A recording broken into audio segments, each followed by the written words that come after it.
ఈ సమయంలో ప్రభువు మన కొరకు ఉద్దేశించిన వాక్య ధ్యానాంశము 2వ దినవృత్తాంతముల గ్రంథము.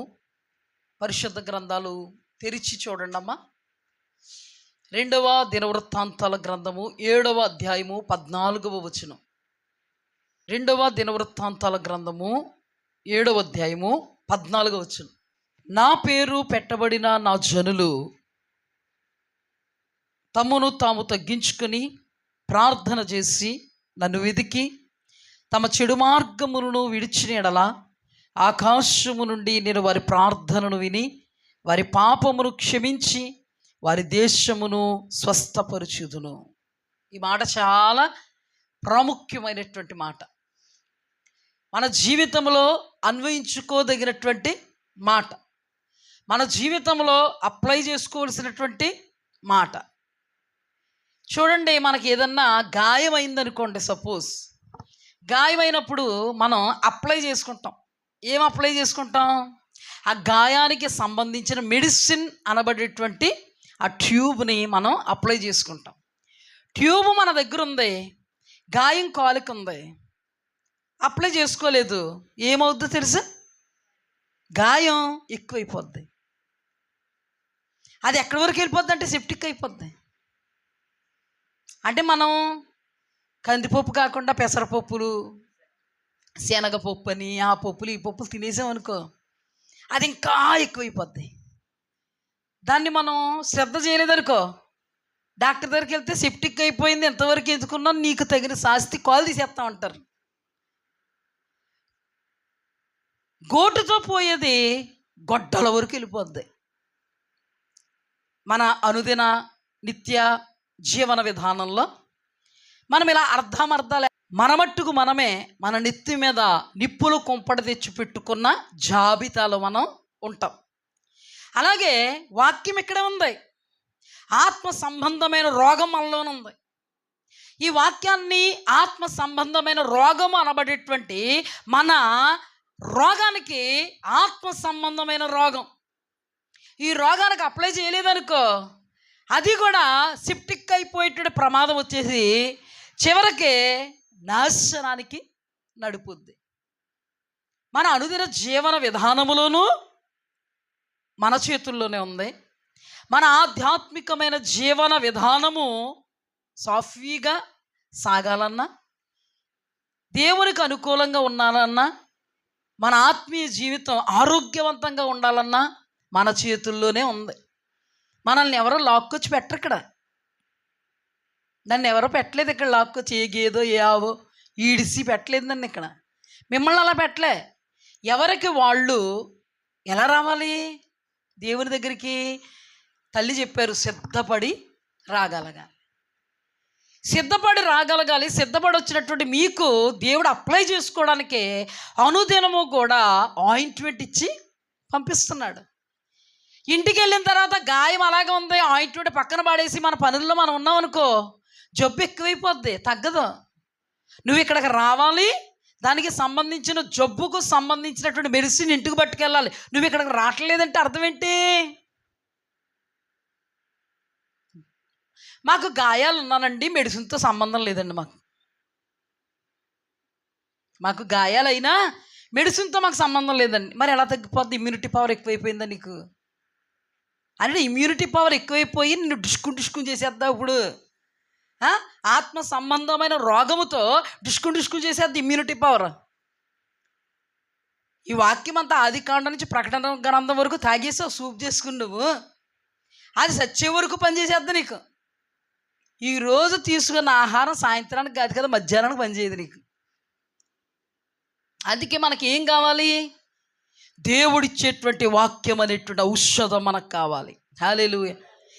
నీ వాక్యం నాకు భోజనమే, శరీరమంతా ఔషధమే. వాక్యం మనకేంటి? భోజనం. శరీరం అంతా ఔషధం, ఇంగ్లీష్లో చెప్పాలంటే మెడిసిన్. అర్థమైందా? రాత్రి పగలునయ్యా నీ యొక్క మెడిసిన్ అనబడే ఔషధాన్ని అప్లై చేసుకుంటాను. అర్థమైందా? రాత్రి పగలునయ్యా నీ యొక్క వచనం ధ్యానింతును రాజా. నా ప్రాణమైన ప్రాణమైన ప్రాణమైన యేసు, ప్రాణమైన ప్రాణమైన ప్రాణమైన యేసు, ప్రాణమైన యేసు, నా ప్రాణంతోనే కలసి నా ప్రాణమానే నిన్నే స్తుతింతు, నా ప్రాణమానే నిన్నే స్తుతింతు. ఆయన వాక్యం మనకేంటి? ఔషధం, భోజనం, శరీరమంతా ఇమ్యూనిటీ పవర్ పెంచగలిగేటువంటి అద్భుతమైన ఔషధం. ఈ ఇమ్యూనిటీ పవరు సైతానిగడికి సంబంధించిన శరీరాశ, నేత్రాశ, జీవపు డంబము, ధనాశ, దురాశ, ఇచ్చుంచుకునే మనసు, గర్వము, అతిశయము, డంబాన్ని ఈ ఇమ్యూనిటీ పవర్ ఏం చేస్తుందంటే తన్ని తరుముతుంది. హల్లెలూయా. నీకు ఇమ్యూనిటీ పవర్ ఇవ్వగలిగేటువంటి జీవాహారము యొద్దకు నువ్వు రావాలి. ఆ జీవాహారము నిన్నేం చేస్తుంది? నీ ఇమ్యూనిటీ పవర్ని పెంచుద్ది. పవర్, ఈ పవర్ ఎక్కడి నుంచి వస్తుంది? నీకు దేవుని యొద్ద నుండి వస్తుంది. శక్తి, పవర్. అప్పుడు ఆటోమేటిక్గా శరీరాశ దగ్గరికి వచ్చిందంటే ఇది నిజమా? నిజమే. Get out, get lost. లేకపోతే ఇది నిజమా? రా ముచ్చట్లు పెట్టుకుందాం. అర్థమైందా? ఎప్పటికీ కూడా దేవుడి సన్నిధిని మానొద్దు. వేటి కోసమో దేవుడి సన్నిధిని మానితే దౌర్భాగ్యం.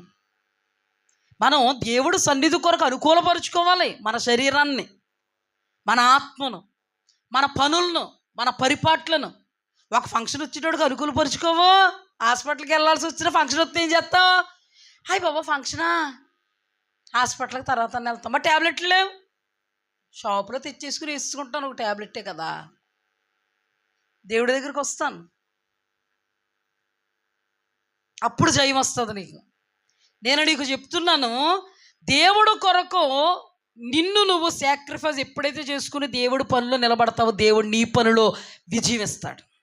లేకపోతే ఏడుపు తప్పదు. కొంతమంది అజ్ఞానంగా ఆలోచించకూడదు. అన్ని విషయాల్లో ఉండాలి జ్ఞానం. కొన్ని విషయాల్లోనే కాదు జ్ఞానం, అన్ని విషయాల్లోని. మీ కార్ డ్రైవరు ప్రతి విషయంలో కూడా మిమ్మల్ని చాలా బాగా తీసుకెళ్ళిపోతాడు. ఒక్కరోజు మాత్రం పాడైతే లోయలు అడిపోయింది. వెళ్ళి కట్ చేస్తే ఏం జరిగిందంటే కళ్ళు ఎలా మూసి ఇలా తెరిచేటప్పటికి హాస్పిటల్లో సిమెంట్ కుట్లేసి ఉన్నాయి కాలుకి చేతికిని. డ్రైవర్ బాగానే ఉన్నాడులే. డ్రైవర్ని అన్నాడు, ఇదేట్రా ఇలా చేసావు అంటే, ఎప్పుడూ ఇలా చేయలేదు కదండి, ఒక్కసారికే కదండి ఇలా జరిగిందంటే ఎలా ఉంటుంది నీకు? మనం కూడా ఎప్పుడూ రావడం మానలేదు కదండి, ఒక్కరోజే కదండి అంటే ఎలా ఉంటుంది మరి? దేవుడికి బాధగా ఉంటుంది. మనం జ్ఞానం, మిడిమిడి జ్ఞానం, అజ్ఞానం, లోక సంబంధమైన జ్ఞానం కదా మనకు కావాల్సింది.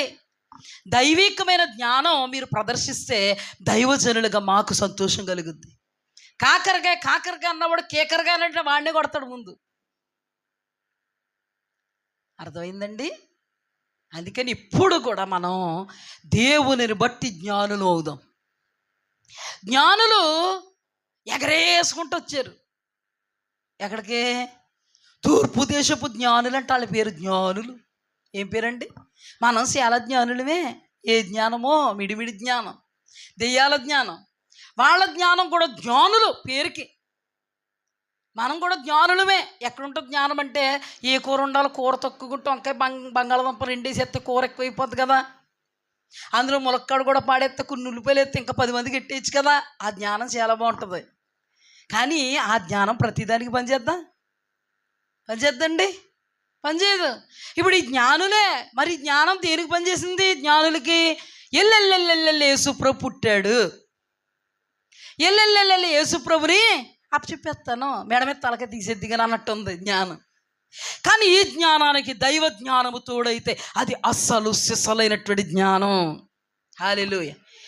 నీకు దేవుడు ఏ జ్ఞానమని ఇచ్చుండొచ్చు, చురుకుగా పనిచేయగలిగే జ్ఞానం ఇచ్చుండొచ్చు, లేకపోతే నీ పరిపాట్లలో జ్ఞానంగా ఆలోచించే జ్ఞానం, చక్కబెట్టే జ్ఞానం ఇచ్చుండొచ్చు. ఆ జ్ఞానము దేవుని ఎదుట వెర్రి జ్ఞానంగా మిగిలిపోద్ది ఒక దినాన. కానీ నీకు దేవుడు ఇచ్చేటువంటి జ్ఞానానికి దేవుని వాక్యం తోడైతే అది నిజ జ్ఞానం, దైవిక జ్ఞానం అవుద్ది. హల్లెలూయా. ఏ జ్ఞానం తోడవ్వాలి? మనం దేవుడి దగ్గరికి సకాలానికి రావడానికి నీ జ్ఞానాన్ని నువ్వు పదును పెట్టాలి.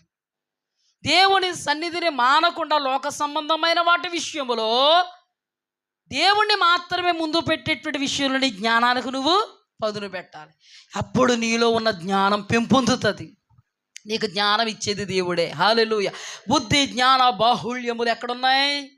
దేవుని సన్నిధిలో ఉన్నాయి.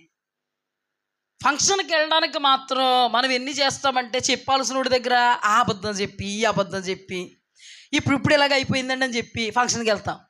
దేవుడి దగ్గరికి వచ్చేటప్పుడు మాత్రం అబద్ధం కాదు కదా, జ్ఞానంగా ఆలోచించుకోవడం నువ్వేం చేయలేవు. జ్ఞానంగా ఆలోచించుకోవడం నువ్వేం చేయలేవు.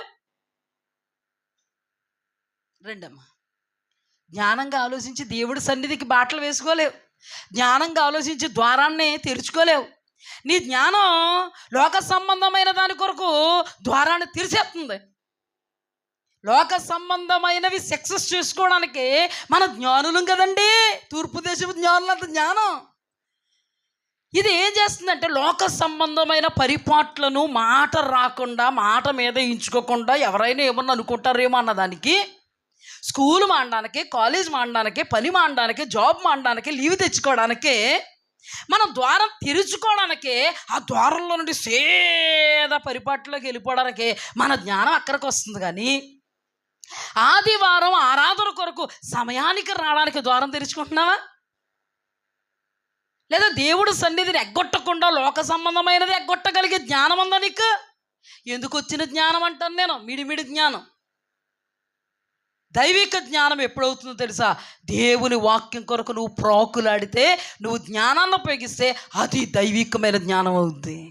లేకపోతే ఎలాంటి జ్ఞానం అవుతుందో తెలుసమ్మా? తూర్పు దేశపు జ్ఞానుల జ్ఞానం. ఈ లోక జ్ఞాని ఏమాయాను? అజ్ఞాని, అవివేకి, మందమతి ఆయను. ఏమవును? ఆయను. ఎప్పుడు కూడా మన జ్ఞానానికి ఈ వాక్యం తోడవ్వాలి. అప్పుడు వాక్యానుసారంగా మనం అడుగులు ముందుకు వేస్తే మనము దేవుడు ఇచ్చినటువంటి జ్ఞానము చేత నడిపింపబడిన వాళ్ళం. మరి ప్రతి జ్ఞానం దేవుడెవడా ఇస్తాడు? ప్రతి జ్ఞానము దేవుడు ఇస్తాడు. ఆ జ్ఞానాన్ని మనము మన సొంత దానికి ఉపయోగించకూడదు, మనకు అనుకూలమైన వాటికి ఉపయోగించకూడదు. ఆ జ్ఞానము దేవుని జ్ఞానముతో కలిసి ఉంటే నీతితో వెళతాం, న్యాయముతో వెళతాం, యథార్థతతో వెళతాం, నమ్మకత్వంతో వెళతాం, పరిశుద్ధతతో వెళతాం.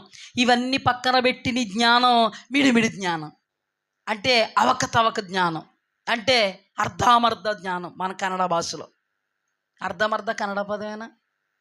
అసలు సిసలు వ్యతిరేక పదం మన తెలుగు. అసలు సిసలైన జ్ఞానం దైవిక జ్ఞానం. హల్లెలూయా. ఎందుకంటే సాధ్యమైనంత మట్టుకు దేవుడు మనల్ని చూస్తాడో. ఇది ప్రాముఖ్యమైన దినం. ఏ దినం? ఈ దినం ప్రాముఖ్యమైన దినం. ఉపవాస దీక్ష. పొద్దున్న ఫోన్ వచ్చింది నాకు. ఊడుపులు ఊడ్చాలండి ఉపవాస ప్రార్థనలో. ఈ టైం అంట సీజన్ అంటే ఏం సీజన్ అంట? ఊడుపుల సీజన్. ఊడుపుల సీజన్లో ఏం కావాలండి? నాకు తెలదండి, చెప్పండి. ఎండగాల మరి చెప్పచ్చు కదా. నేను గోడ కుర్చీ వేసాను కదా. చూడండి, వర్షం కావాలి. ఒకరు ఫోన్ చేసి వర్షాలు రావట్లేదండి, ఈరోజు ఉపవాస ప్రార్థన కదండి, వర్షం కోసం ప్రార్థన చేయండి. నువ్వు ఎక్కడ ఉంటావు? మరి ఉడుపులు ఉడుతున్నామని నెత్తిమేసి ఏంటి ప్రార్థన చేయండి. మరి ఉపవాస ప్రార్థనలు నువ్వు ఎక్కడ ఉంటావు? బయట ఉంటావా? దీన్నే దేవుడు ఆసరాగా చేసేసుకుని ఆమెను అనేసేయడానికి ఏం చేస్తావు చెప్పు? ఏం చేస్తాం? దీన్నే ఆసరా. ఏ టైంలో డిక్లేర్ అయిపోతుందో మనకు తెలియట్లేదు, అది మనకు తెలుసు వాక్యం. దేవుడు అంటే భయం ఉంటే గజగజ ఉరుక్కుంటూ ఎందుకురా బాబు టైంకు తేడాగా ఉంది, అసలు వర్షాలు రాకపోతే మొత్తానికి వేసిందంతా నాశనం అయిపోద్ది, అందుకని మనం ముందు ఏదేమైనా దేవుడు ఒక నియమం ఉంది ఆయనకి, మనం అలా చూస్తాడు. ఈరోజు ఉపవాస ప్రార్థనకి దేవుడి దగ్గరికి వస్తే ఆ తర్వాత మన పనులు చేసుకుంటే విజయం ఉంటుందనే విశ్వాసం మనకు ఉండాలి. దేవుడి దగ్గర రాకుండా మన పనులకి వెళ్ళి దేవుడు సన్నిధిని పక్కన పెట్టి మన పనులకి వెళ్తే మనకు విజయం వస్తుందనే సంకేతంతో ఎవడో వెళ్ళకూడదు. ముందు దేవుడు పని చేస్తే దేవుడు నా పని చేస్తాడన్న సంకేతంతో వెళ్ళాలి. నా జీవితంలో నేను ఎప్పుడు అదే సంకేతంతో వెళ్ళాను. ఎంత ఫాస్ట్ అయిపోయినా నా మీదకి ఎంత వచ్చేసినా లాస్ట్ టైము నేను టెస్ట్కి వెళ్ళాలి, ఉపవాస ప్రార్థనలో పడిపోయే పరిస్థితులు ఉన్నా ఆ టెస్ట్ని పక్కన పెట్టి నా విశ్వాసం, నేను దేవుడు సన్నిధిలో నిలబడితే దేవుడు నాకు విజయం ఇస్తాడు అనే ఉద్దేశ్యంతో ఎంత కష్టమైనా నాకు భయం కడుపులో భయం లేకపోతే ముందుకెళ్ళరండి. నాకు భయం అంటే ఏంటి? దేవుడు సన్నిధి విడిచిపెట్టుకోకూడదనే భయం. అది చేసుకున్న తర్వాత వెళదాం అనుకుంటే వెళ్ళాక అన్నీ మంచిగానే ఉన్నాయి, ఒక్క ట్యాబ్లెట్ కూడా వాడలేదు నేను. కళ్ళుకి ఇచ్చాడు అంతే నాకు. దేనికి? కళ్ళుకి ఇచ్చి పంపేశాడు. నా విశ్వాసం, నేను స్తుతించుకుంటాను అందులో కూడా దేవుణ్ణి. ఆ రోజు నాకు దైవ నడిపింపు దక్కింది. మీతో చెప్పానంటే గంట ఆడద్ది, టైం వచ్చినప్పుడు చెప్తాను. దైవ నడిపింపు దక్కింది. వేరే హాస్పిటల్కి వెళ్ళక్కర్లేకుండా వేరే హాస్పిటల్లో సీటు తీసుకుని నాకు అసలు బేసరా. నేను చెప్తాను కదా మీతో వెళ్ళడం కానీ కూర్చోవడం కానీ అది ఎంత కష్టమో నాకు. అలాంటప్పుడు దేవుడు నడిపింపిస్తే ఆ నడిపింపులో ఏ పనికి అయితే వెళ్ళామో అక్కడే తెచ్చేసుకున్నాం. నిజంగా ఆ రోజు కనుక వాళ్ళు చెప్పినట్టుగా డాక్టర్ దగ్గరికి వెళ్తే నాకు ట్యాబ్లెట్ల మీద ట్యాబ్లెట్లు రాసేసి మంచమే పడుకోబెట్టిద్దరు.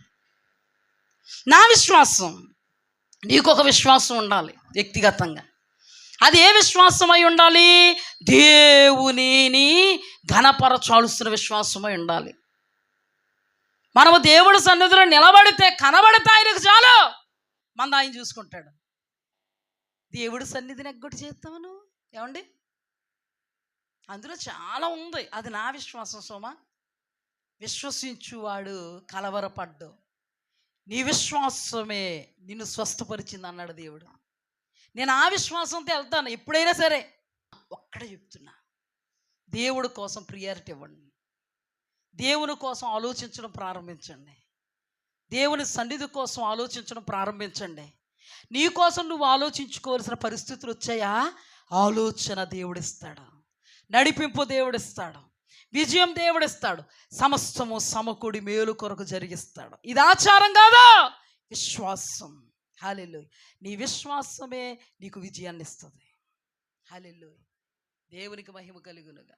విశ్వాసమే మన విజయం, విశ్వాసమే మన నిరీక్షణ. విశ్వాసము, ప్రేమ, నిరీక్షణ, ఈ మూడే నిలుస్తాయి. హల్లెలూయా. అందుకే యేసుక్రీస్తు ప్రభువారు ఎంత మహాభయంకరమైన పరిస్థితి వచ్చినా నువ్వు విశ్వసిస్తున్నావా అని అడిగారు. ఎస్, విశ్వసిస్తున్నాను ప్రభువా. ఓకే, నీ విశ్వాసము నిన్ను స్వస్థపరిచింది, వెళ్ళిపో. ఈ విశ్వాసం నాకుంది. ఈ విశ్వాసంలో మీరుండాలని ఎలుగెత్తి ప్రకటిస్తున్నాను. మొదటి ప్రియారిటీ దేవునికి ఇవ్వండి. హల్లెలూయా. మన విశ్వాసులు మన బిడ్డలో చాలా సంతోషం అవుద్ది. నాకు పెళ్ళిళ్ళు ఉంటాయి, మీదకి వెళ్ళిపోయి కూర్చోవాలి. వీళ్ళకి ఏమి ఎట్టరు కానీ కూర్చోవాలంటారు, అంతే ఉత్తిదే. అలాంటప్పుడు మా వాళ్ళు ఏం చేస్తారంటే ఆరాధన చూసుకుని దేవుణ్ణి ఆరాధించుకున్న తర్వాత మొదటి ప్రియారిటీ దేవుడికి ఇచ్చి అది ఎంత నెత్తి మీద ఉండాల్సిన పరిస్థితి అయినా వెళతారు. హల్లెలూయా. ఇది మన సంఘములో దేవుడు నేర్పినటువంటి క్రమం. హల్లెలూయా. నేర్చుకుపోతే ఎవరు ఏం చేయలేరు, ఆ నేర్పులో మీరున్నారు. హల్లెలూయా. మిమ్మల్ని మేమేం నడిపించలే, మీరు ఆత్మావేశంతో నడుస్తున్నారు. ఆరాధన చేసుకుని వెళ్తారు, ముందే భోజనాలు పెట్టేసిన కంగారు పడిపోరు. మన విశ్వాసం మనల్ని ఏం చేస్తుంది? భోజనాలు అంటాం కానీ భోజనాల మీద ఎవరికొండ చిన్నపిల్లలు పెట్టి మనం ఏమన్నా భోజనాల మీద ఉండాలి. చిన్నపిల్లలకైతే పెట్టేస్తారు తినేయాలి. మనం ఎప్పుడైనా అలా అంటామేంటి? అసలు అవసరమైతే కడుపులు కొట్టుకుంటాం అందరూ తినే ఊరుకు కదా. అది ఉండదు మనకి. ఎవరన్నా ఏమన్నా తీసుకుంటారేమో అది ఉంటుంది. పెద్దోళ్ళం కదా, చిన్నోళ్ళకి ఎవరన్నా ఏమన్నా వేసుకుంటారో ఉండదు. అందుకే 2 సార్లు కూర్చుంటారు వాళ్ళు. అవునా? పెద్దోళ్ళకి చిన్నోళ్ళకి అంత తేడా చూడండి. అయినా కానీ మనోళ్ళు దేవునికి ప్రియారిటీ, ఆరాధనకు ప్రియారిటీ. మెచ్యూర్ ఫంక్షన్లు చేయాలన్నా మొదట ఆరాధనకు ప్రియారిటీ. వాళ్ళ ఆలోచన ఏంటి? కాకర పేకరం అంటుంటారు, దేవుడికి ప్రియారిటీ ఇవ్వలేము. అందుకని ముందు మేము ఆరాధనకు ప్రియారిటీ ఇస్తాం. మా సంఘ బిడ్డలని ఫస్ట్ మొదట, ఆ తర్వాతే మిగతా వాళ్ళని. చాలా జ్ఞానం అంటదండి. తూర్పు దేశ జ్ఞానులు కాదు వీళ్ళు, దేవుని జ్ఞానం తోడైంది వాళ్ళకి. దేవుడిచ్చిన జ్ఞానానికి దేవుని వాక్యం అనే జ్ఞానం తోడైంది కాబట్టి ఇలా ఉంటాయి అన్నమాట. కొంతమంది ఉంటారు సంఘం లేకపోయినా పర్లేదు, పాస్టర్ గారు లేకపోయినా పర్లేదు, ఏ పర్లేదు, ఏదో విధంగా జరిగిపోవాలంతే. విజయం ఉండదు చూడండి, అక్కడ ఒక క్రమం ఉండదు, ఒక పద్ధతి ఉండదు. దేవుడు కొరకు నువ్వు ఆలోచిస్తే దేవుడు అన్యాయస్తుడు కాదు, నీ కొరకు ఆలోచిస్తాడు. నువ్వు దేవుడి కొరకు ఆలోచించేది ఎంత, ఆయన నీ కొరకు ఆలోచించి ప్రణాళిక వేసుకున్నదే అంత. హల్లెలూయా. ఆ రోజు వర్షానికి ఆజ్ఞాపిస్తాడు రావద్దని. ఆ రోజు బాగా వర్షాకాలం అనుకోండి, ఏం ఆజ్ఞాపిస్తాడు తెలుసా? రావద్దు. మన వాళ్ళకి ఎంతమందికి ముందు వరకు వర్షం ఉండి మరుసటి రోజు ఆగిపోయింది. తేడా ఉన్న వాళ్ళకి చెప్తాను నేను, ఎప్పుడు రాపోయినా ఆ రోజు వచ్చే అని ఆజ్ఞాపిస్తాను. ఎప్పుడు రాపోయినా వచ్చే ఆ రోజు. అంటే మేము కొంచెం స్టెప్లు వేస్తూ ఉంటాం. ఎలాగా? కొంచెం దేవుడి కంటే ఒక్కొక్కసారి అనుకూలంగా ఉంటే దేవుడి కోసం ఆలోచిస్తాము, అననుకూలంగా ఉంటే మా కోసం మేమే ఆలోచిస్తాం. అర్థమైంది? దేవుడు అలాగే ఆలోచించమనలేదమ్మా, దైవవాక్య క్రమం అది కాదమ్మా. మొదట దేవుని కొరకు ఆలోచించు, అప్పుడు నీ కార్యము సఫలపరుస్తాడు దేవుడు. హల్లెలూయా.